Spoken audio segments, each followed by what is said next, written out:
নমস্কাৰ সকলোলৈকে পুনৰবাৰ স্বাগতম জনালো। আজি আমি আলোচনা কৰিবলৈ লৈছো বিএড ডিগ্ৰী কৰিম বুলি ভাবি থকা ছাত্ৰ-ছাত্ৰীসকলৰ বাবে এটা গুৰুত্বপূৰ্ণ বিষয়। যিসকল ছাত্ৰ-ছাত্ৰীয়ে বিএড ডিগ্ৰী কৰিম বুলি ভাবি আছে সেইসকল ছাত্ৰ-ছাত্ৰীয়ে এডমিশন লোৱাৰ সময়ত বিশেষভাৱে গুৰুত্ব দিবলগীয়া এটা বিষয় হ'ল তেওঁলোকে কলেজ নিৰ্বাচন কেনেকৈ কৰিব।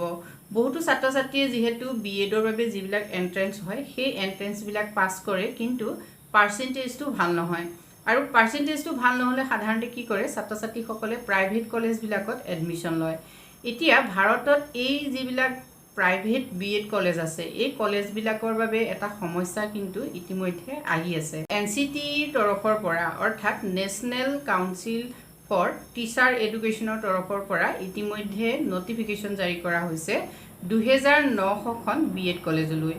যিবিলাক কলেজৰ যিটো পাৰফৰ্মিং এপ্ৰাইজেল যিটো ৰিপৰ্ট হয় মানে তেওঁলোকৰ যিখিনি প্ৰতিবেদন দৈনন্দিন তেওঁলোকৰ যিটো প্ৰতিবেদন বাৰ্ষিক যিখন প্ৰতিবেদন সেই প্ৰতিবেদনখন তেওঁলোকে দিয়া নাই। মানে প্ৰতিবেদনবিলাক যেহেতু বছৰি যেহেতু প্ৰতিবেদনখিনি এনচিটি জমা দিব লাগে। 2900খন বিএড কলেজলৈ ইতিমধ্যে প্ৰতিবেদন বিচাৰি এতিয়ালৈকে 3বাৰ ৰিপৰ্ট দিয়া হৈছে এনচিটিৰ তৰফৰ পৰা।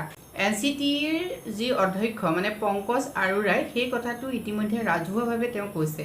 তো বহুতো বিএড কলেজে ইতিমধ্যে তেওঁলোকৰ প্ৰতিবেদন জমা দিয়া নাই। গুজৰাটতে আছে 350খন বিএড কলেজ। এই বিএড কলেজবিলাকৰ 89খন কলেজক ইতিমধ্যে পংকজ আৰোৰাই কৈছে যে 89খন কলেজক ঘোষ্ট ইনষ্টিটিউচন হিচাপে ঘোষণা কৰা হ'ব।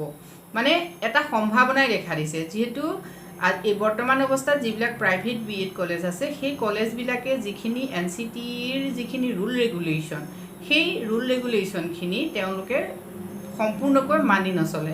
মানে বহুততে কি হয় যিখিনি এপইণ্টমেণ্ট কৰা হয় বিশেষভাৱে প্ৰাইভেট বিএড কলেজবিলাকত যিটো টিচাৰ এপইণ্টমেণ্টৰ ক্ষেত্ৰতেই হওক বা অন্যান্য অফিচিয়েল যিখিনি এপইণ্টমেণ্ট হয় সেইখিনিত যিখিনি ৰুল ৰেগুলেশ্যন মানি চলিব লাগে সেইখিনি মানি নচলে আৰু বিশেষভাৱে প্ৰফেচৰসকলক দৰমহা দিয়াৰ ক্ষেত্ৰতো ৰুল ৰেগুলেশ্যন তেওঁলোকে মানি নচলে। মানে কিমান প্ৰফেচৰক দৰমহা দিছে কিমানজনক এপইণ্ট কৰিছে সেই সম্পৰ্কে সম্পূৰ্ণ তথ্য তেওঁলোকৰ ওচৰত নাথাকে, যিটোৰ বাবে নটিফিকেশ্যন জাৰি কৰা হৈছে যাতে তেওঁলোকে বাৰ্ষিক প্ৰতিবেদন দাখিল কৰে।